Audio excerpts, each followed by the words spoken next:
Hello, everybody, and welcome back to the Flagrant Talk Sports Podcast. It's Moses here today, coming to you guys with part 2 of my MLB offseason grades. I did the National League a week ago, and I'm coming to you guys today with the American League. A lot of exciting moves to talk about in the American leagues. If you missed the video last week, I am going through every team's offseason, giving a grade. I am using this tier list here, a little refresher of all the National League teams and where they fell. Again, this is all my opinion. Please feel free to comment down below if you believe a team should be higher or lower. And similar to last week, we are starting out west and working our way to the east. And I'm going to jump right into the video because I was already recording this and my mic wasn't set up. It was set to my laptop mic. So thankfully it wasn't too far into it. Let's just get right back into it. No problem. The Houston Astros, coming off of a upsetting end to their pretty solid regular season, 88-73. They were swept in a pretty wild upset of the Detroit Tigers sweeping the Astros on the back of Tariq Skubal and company. The Astros offseason started in an interesting way. They acquired Isak Paredes, right-hander Hayden Wesneski, and their new top prospect at number 58 in the MLB Top 100, infielder Cam Smith, a 22-year-old with a lot of upside. Moses, who did they give up? You may ask. A top 15 player in the MLB in Kyle Tucker was involved in this deal. It was appearing that neither side could come to an agreement on a long-term extension, and they decided to get some value before they lost him for nothing, which gotta respect, but I am not a fan of the move, as Kyle Tucker was well on his way to being the new face of the franchise once the guy on screen that we see, Jose Altuve, either moved on or called it quits. But they got what they could out of the deal, a pretty okay return. They signed Christian Walker, their biggest signing of the offseason. A 3-year, $60 million deal for the first baseman coming over from Arizona. They trade Ryan Presley a little over a month after the Kyle Tucker trade to the Cubs as well, for 20-year-old right-hander Juan Bello, who in 89 and 2/3 innings pitched last season in the minors, struck out 91 hitters. So lots of upside there.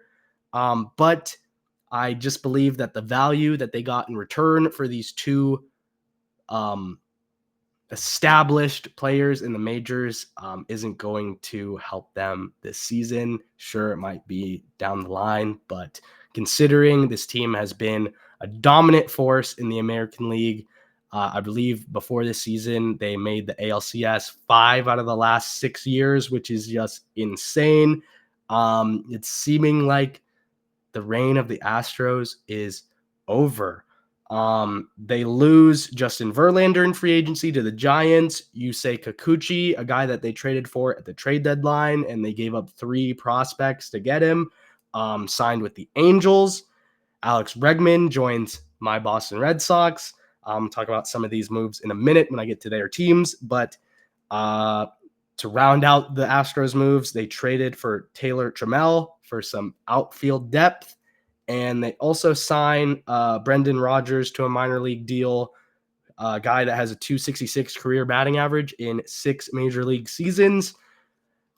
I personally am not the biggest fan of this Astros offseason. As you can see, they're already in place at D, as I am restarting this recording for the second time. But I'm giving the Astros a D grade for the offseason. Way too many question marks for me, and a lot of unknowns as well. Speaking of unknowns, well, we'll start with what we do know with the Seattle Mariners.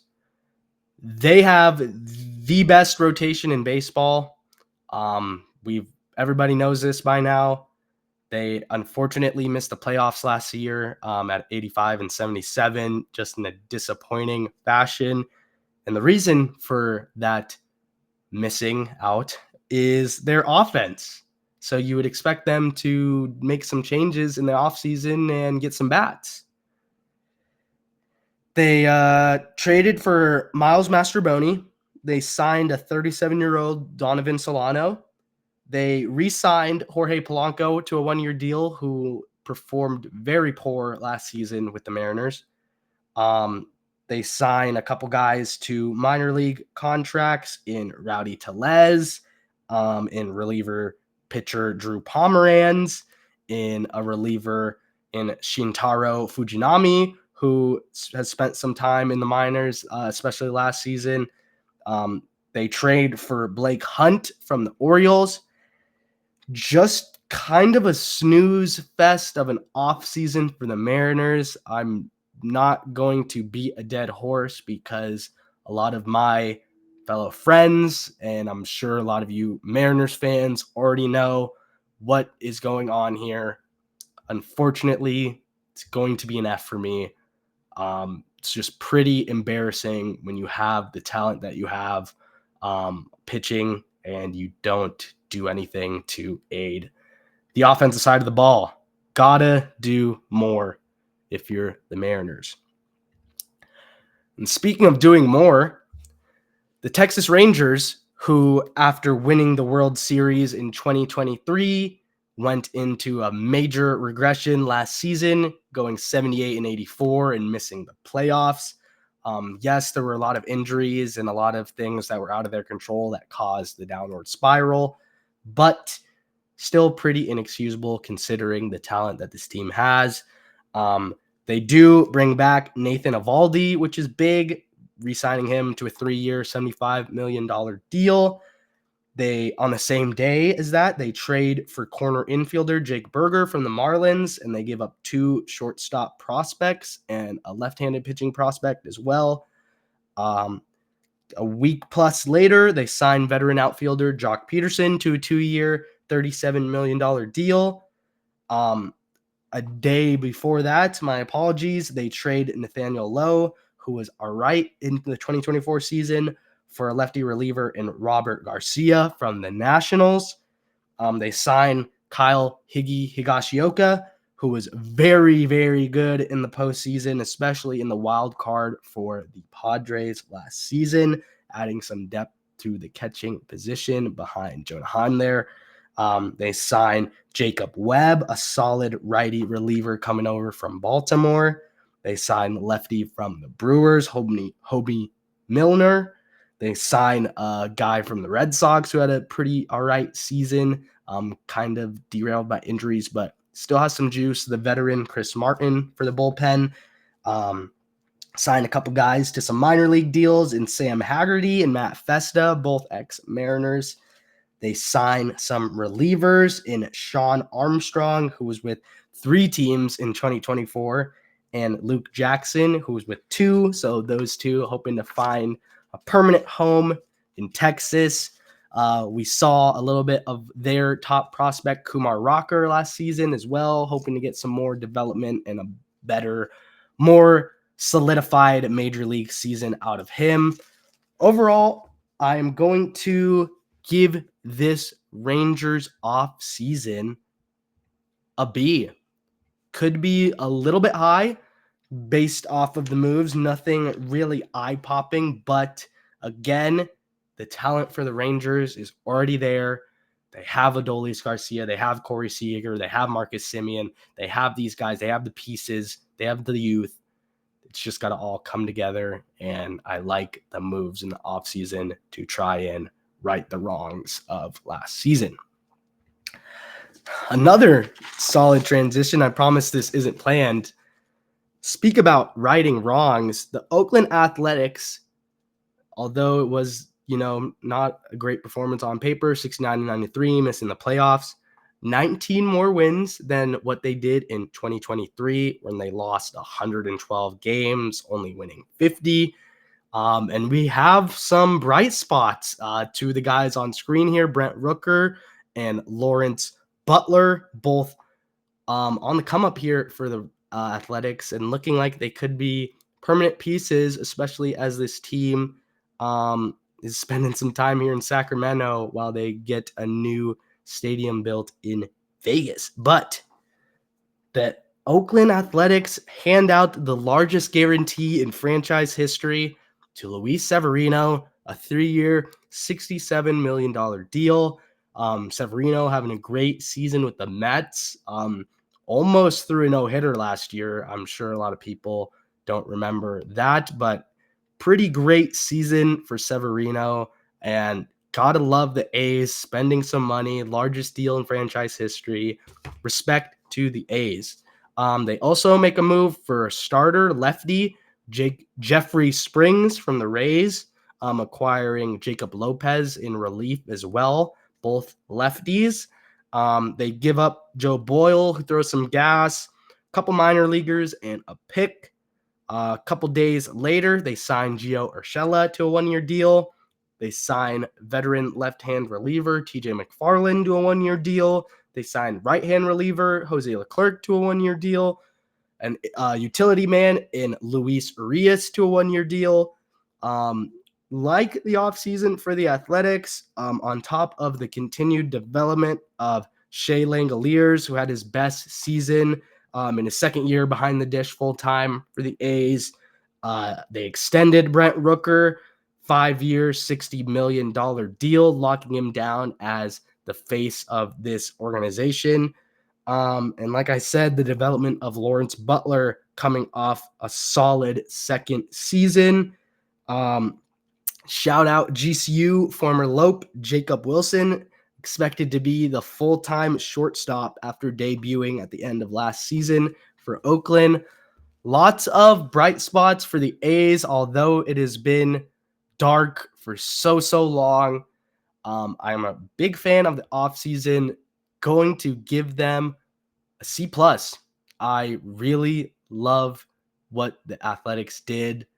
At least they spent money and made some reasonable, realistic, I'd say impactful moves. So to finish things off here in the American League West, the Los Angeles Angels, 63-99, missing the playoffs. They went 73-89 in 2023. But this team made a lot of moves in the offseason. They kicked it all off on October 31st in an interesting trade, but one that I like because they're getting better. They acquired Jorge Soler from the Braves, giving up Griffin Canning, who ended up not even staying with the Braves. He's with the Mets. So pretty solid move there for the Angels. They sign starter Kyle Hendricks, vet, to a 1-year deal. They sign a veteran catcher in Travis d'Arnaud to a 2-year, $12 million deal, adding to the battery there with Logan O'Hoppe. They sign an infielder in Kevin Newman to a 1-year deal. They sign starter, as I mentioned, Yusei Kikuchi coming over from the Astros to a 3-year, $63 million deal, kind of solidifying their rotation a little bit. They claim Ryan Noda off waivers. They signed Tim Anderson to a minor league contract. They signed Yoan Moncada to a 1-year deal. All three of these guys looking to prove themselves after, kind of falling off the face of the baseball world. Guys who have had amazing seasons in the past. I love the low risk, high reward plays there. They sign a veteran in Kenley Jansen, who was solid for the Red Sox last season, but I believe still has some juice, can help out the rotation in the bullpen. And the return of Mike Trout, only playing 29 games in 2024, 82 games in 2023, in which he was an all-star. That's going to be massive for this team. One of the greatest baseball players of our generation. Just want to see him healthy and on the diamond, killing it like he does. Unfortunately for the Angels, Anthony Rendon is injured again. He's going to miss a lot of time, it's looking like, and it's trending that his contract was one of the worst in MLB history, which is unfortunate because how can you predict injuries? But just kind of the whole tenure of Rendon has been a little interesting, and I apologize to Angels fans. But this offseason's got to give them a little bit of hope. I'm not saying they're going to win the West or anything. I'm not saying they're going to make the playoffs, but at least they're making a push, spending money, making good moves. I'm giving the Angels a solid B- on the offseason. I thought it was a very slept on offseason for the Angels. And that's going to wrap it up for the AL West. We're going to jump to the American League Central, and the winner last season, the Cleveland Guardians, going 92-69, losing in the American League Championship Series to the Yankees 4-1, kind of a thrashing there. They started off their offseason by re-signing catcher Austin Hedges, a fan favorite out there in Cleveland, to a one-year deal. They traded relief pitcher Eli Morgan away, one of their best relievers last season, a 1.93 earned run average in 42 innings pitched, to the Cubs for a 20-year-old outfield prospect in Alfonso Rosario. They also trade away their was supposed to be longtime second baseman after they signed him to extension, an extension, I believe 7 years, only like 2 seasons ago.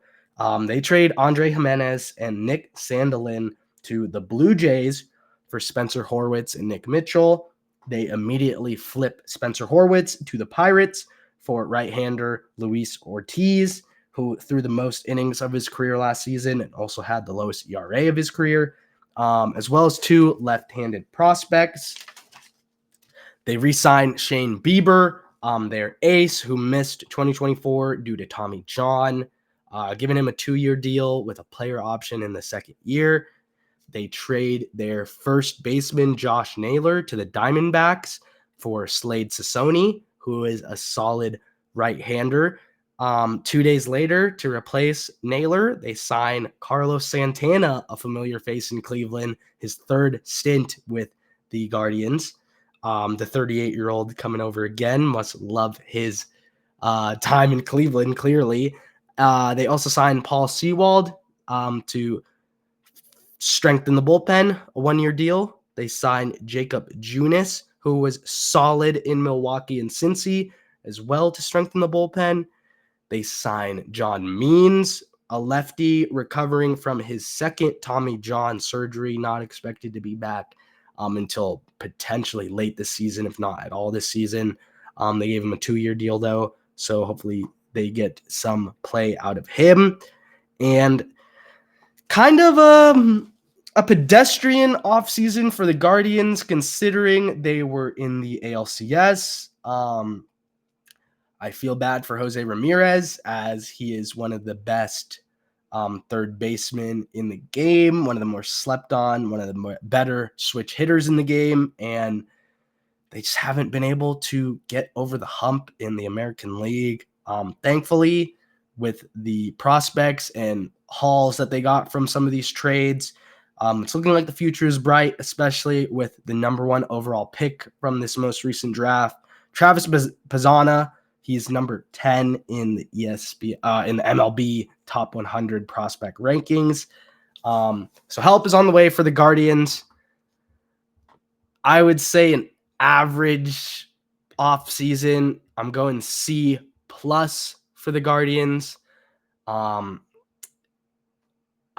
understand that, the ALCS run was maybe a little unprompted, and a lot of teams in the American League are probably more solid, but not the biggest fan of taking a step back when you are so close to getting over. But we'll continue in the Central with the Kansas City Royals going 86-76, losing in the ALDS.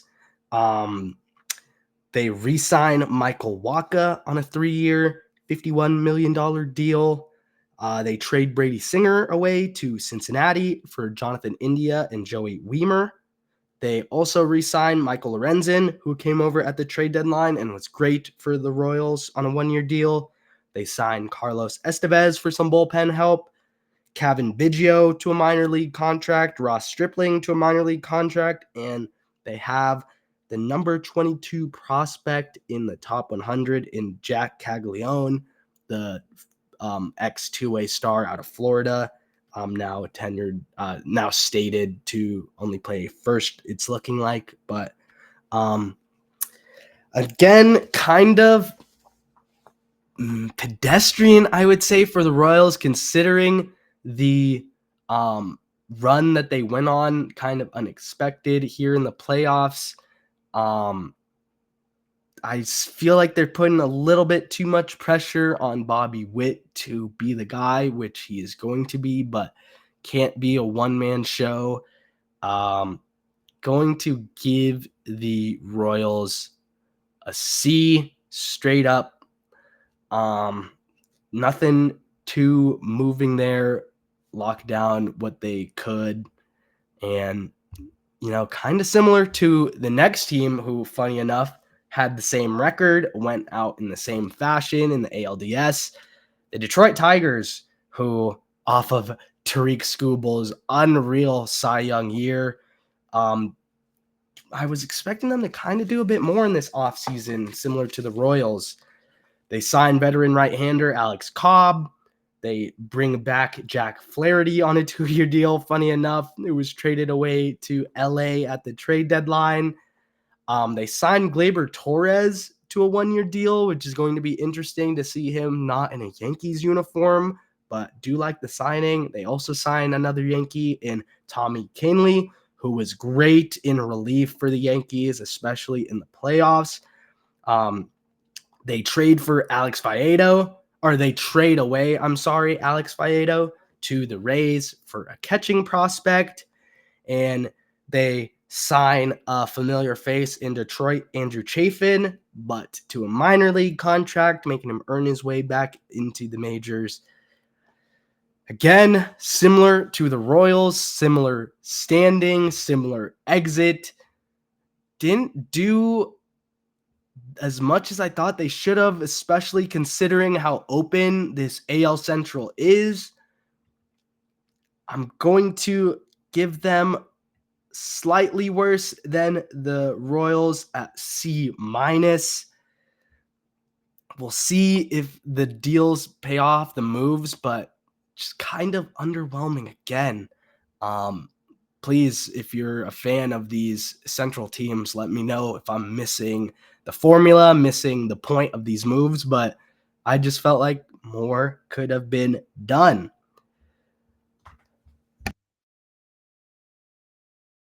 Excuse me. The Minnesota Twins at 82-80, missing the playoffs after winning the AL Central in 2023. They didn't really do too much. They trade Giovanni Moran for Mickey Gasper, second baseman in the Red Sox. Red Sox system is what I was looking for. They signed Mike Ford to a minor league contract. They trade Jose Vasquez for catcher Diego Cartaya, who at one time was the Dodgers' number 1 prospect. He has fallen off a long way from there, but looking for him maybe to get back into that form. They signed left-hander Danny Colomb. They signed Harrison Bader. They also signed Ty France. The Twins, it was pretty quiet. They're putting their chips on the roster that they have. Obviously, Buxton, Correa, you can see them on screen. Some other solid pieces to surround them, but this division is so wide open, and when your best signing is Harrison Bader, that's an F in my eyes. You're running back something that failed last year, and can't really see why. This is one that I truly don't understand the rhyme or reason, and I don't really see a path for the Twins to success in the 2025 season. We'll see if that comes back to bite me, but they do have the number 3 prospect in the MLB in Walker Jenkins, a 20-year-old outfielder. who went 5th overall in the 2023 draft. But I'm very disappointed, and I'm sorry to the Twins fans.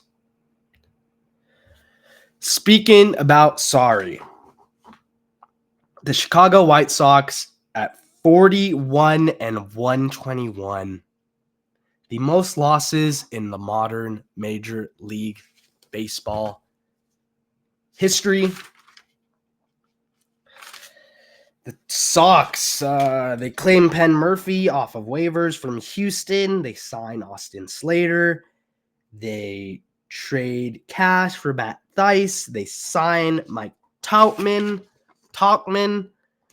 They trade right-hander, I'm going to butcher this, Huaker Fajardo for left-hander Cam Boozer, who was all right with the Red Sox, had some solid outings, showed some great upside there, but couldn't find that consistency. They signed another ex-Red Sox, Bobby Dahlbeck, to a minor league contract. They signed Josh Rojas. They signed left-hander veteran Martin Perez. They signed an ex-Guardian and James Karinchak to a minor league deal. They signed Brandon Drury to a minor league contract, who has just totally fallen off in the MLB, looking to get back to major league form. They signed Michael A. Taylor for some outfield depth. They signed Joey Gallo and Mike Clevenger, pitcher, to minor league contracts. The saving grace for the White Sox this offseason was trading away Garrett Crochet to my Boston Red Sox. Love the return. They get a catcher in Kyle Teal, who is number 32 in the prospects top 100. They get an outfielder in Braden Montgomery, who is number 54 in the top 100, and 2 other prospects as well. Pretty solid haul for an amazing player in Crochet, who only has a year left on his contract. The Red Sox are kind of taking risks there, which I'll talk about. But without that move, probably would have been an F off season for the White Sox. I'm going to narrowly slide them into D minus, if that's even possible. But at least they got something out of what could have been nothing. Still potentially looking for a trade for this guy on screen and Luis Robert Jr., who is one of the best center fielders in the league. We'll see if the White Sox can at least turn it around a little bit. 121 losses is just absurd. But we're finishing out in the American League East, starting with the New York Yankees, 94-68, losing in the World Series to the Dodgers. The Yankees with the unbelievable offseason, spending money, starting it off by signing lefty Max Fried to an 8-year, $218 million deal.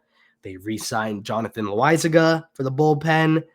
They trade away Nestor Cortez, a prospect in cash, to the Brewers for one of the best closers in baseball in Devin Williams. They trade Cody Petit, a right-handed reliever, for Cody Bellinger, who is just destined to be a great Yankee and put on a show in New York. They trade Jose Trevino to the Reds for right-hander Fernando Cruz and catcher Alex Jackson. They signed Paul Goldschmidt to a 1-year deal, who has looked solid in spring training. They signed Dom Smith, ex-Red Sox, ex-Mets legend, to a minor league contract. They re-signed lefty Tim Hill to the bullpen. They signed Tyler Matzek, a guy who was really solid in Atlanta for a couple seasons, to a minor league deal, another lefty. Unfortunately, as good as this offseason sounds for the Yankees, I can't give them an A because they lost a generational talent in Juan Soto. I'm going to give them a B+.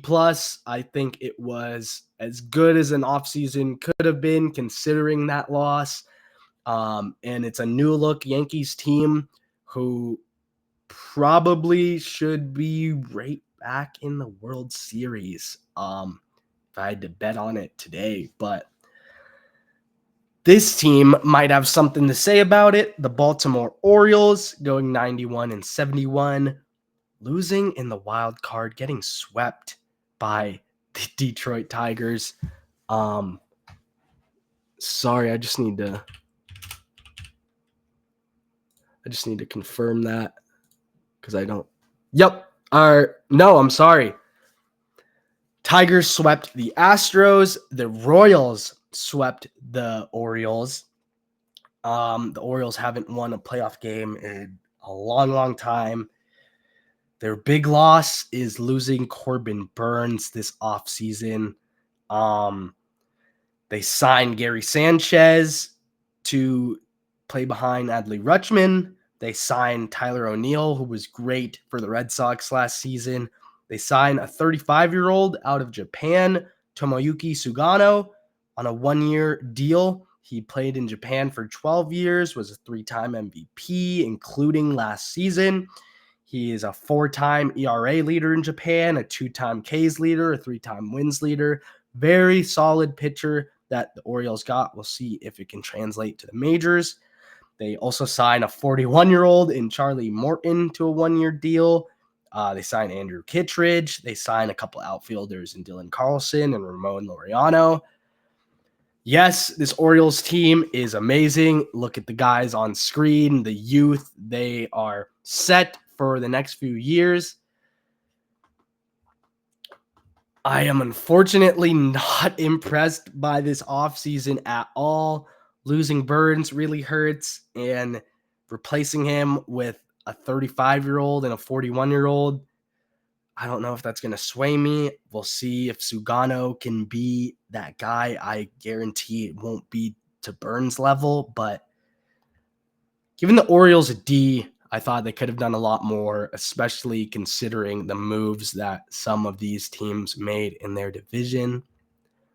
And no bias, no glaze. One of those teams is the Boston Red Sox. 81-81 last season, missing the playoffs. Just a disappointing season for the Sox. They start off free agency by signing veteran left-hander Aroldis Chapman to a 1-year deal. They trade for Garrett Crochet, as I said, giving up a couple really good prospects. But when you can get a player of Crochet's caliber, a left-handed starter, you do so. They signed Patrick Sandoval, who is recovering from a UCL tear, to a 2-year deal. Might not see him until toward the end of the season, if not next year, but a guy who is another lefty and is going to add some depth to the rotation when he is healthy. They signed Walker Buehler, which I love, coming off of an amazing playoff performance with the Dodgers. They signed left-handed reliever Justin Wilson. The big one, the guy on screen, Alex Bregman, coming over from the Astros. 3 years, $120 million for the Red Sox. Yes, creating some positional questions. Is Devers playing third? Is Bregman playing third? I would say that's a pretty damn good problem to have, and I'm sure at the end of the day, these guys want to win games. So they're going to figure it out. They also signed Trace Thompson, Clay's brother, to a minor league deal. Adam Ottavino and Matt Moore, some relievers to minor league contracts, some guys who could potentially, if they play well enough, make it to the big league roster and make an impact. They add to the catching battery in Blake Sable from the Giants and Carlos Narvaez from the Yankees in a couple trades that involved cash and other prospects. And it's the big three on the way for the Red Sox here in the number 2 prospect in the majors in Roman Anthony, the 20-year-old outfielder, the number 7 prospect in the majors, second base, shortstop, outfield, you athlete, name it, Christian Campbell, 22-year-old, and the number 12 prospect in the majors, shortstop, Marcelo Meyer, also 22 years old, all finishing last season in AAA, waiting for that big call-up, performing well in spring training. Just an unbelievable offseason for the Red Sox. I'm not saying they're going to win the American League East. I'm not even saying they're going to make the playoffs. Lots of changes. It's going to take some time for the chemistry to figure itself out. But the talent is there. The potential is there. No bias. Worthy of an A off season in my books. Jump in to the Tampa Bay Rays, who went 80-82, missing the playoffs, kind of in an interesting situation due to Hurricane Milton tearing apart their stadium. They are set to play at George Steinbrenner Field in Tampa. Thankfully, the Yankees allowing them to do so. The Rays, kind of meh offseason. They trade away Jose Siri to the Mets for a reliever and Eric Orzy. Apologies. They signed Danny Jansen to a one-year deal, catcher who was solid for the Red Sox last season after coming over from the Blue Jays. They trade Jeffrey Springs and Jacob Lopez away to the A's, as I mentioned, for 3 prospects and a pick. They sign Eloy Jimenez to a minor league deal. Low risk, high reward play there. They trade catching prospect Anderson Delgado for reliever Alex Faedo, as I mentioned, with the Tigers. The big one here for the Rays is signing Ha-Seong Kim to a 2-year, $29 million deal, kind of giving them a solidified shortstop for the next few years after the whole Franco debacle, and giving Carson Williams, their top prospect, a little bit of time to not rush into the majors, although he may be ready. It'll be great to learn behind Kim for at least a year because Kim has an opt-out in the second season, so he might not even be here. But they also signed an ex-Red Sox legend, Jamie Westbrook, to a minor league deal. Nothing too crazy. Really like the Ha-Seong Kim signing for the Rays. Gonna put them. I know this seems like a cop-out. It's my biggest grade, but a lot of teams just kind of stayed in that middle part of the gradings, I would say, at least in my opinion. And that is where I have the Rays. Last but certainly not least, the Toronto Blue Jays, just in a rough season last year, 74-88, missing the playoffs after winning 89 games in 2023. Very solid offseason here, though, for the Jays, signing Yimi Garcia, 2 years, $15 million, a great reliever. They acquire Andres Jimenez, the man we see on screen, and Nick Sandelin as well for Horwitz and Mitchell, as I mentioned, from the Guardians, or sending them to the Guardians. They signed one of the best relievers on the market in Jeff Hoffman to a 3-year, $33 million deal. They sign lefty Josh Walker. They trade for Miles Straw. And the big one, signing switch hitter Anthony Santander to a 5-year, $92.5 million deal. Totally worth it. Santander is one of the more slept on switch hitters in the league, one of the better switch hitters in the league, and I think he's going to fit great with this Toronto team. They also signed veteran Max Scherzer to a 1-year deal, seeing if he has any juice left. Love it for a little bit of depth, a little bit of innings eating. The big things here for the Blue Jays. What's going on with Vladimir Guerrero and his contract? He's only got 1 year left. It's seeming like an extension isn't going to happen. Are they trading him? Are they going to let him walk for free? Same thing with Bo Bichette. Got 1 year deal left on his contract after an arbitration case a couple years ago. That kind of was allowing the Blue Jays to put it on the back burner. But the time's up, buddy. This is it. Last potential season for these two key pieces to their team. If they lose them, the Blue Jays are going to be in a world of hurt. That's really all I have to say for them. Overall, though, great offseason, going in the B tier for me. That is The Major League off-season grades completed in its entirety. Please let me know your thoughts in the comments. I really appreciate it. Um, Zay and I will be back tomorrow with our bracketology video per usual. Thank you guys so much for all the support over the last few weeks and just in general on this channel. It's pretty crazy. Zay and I talk about it all the time.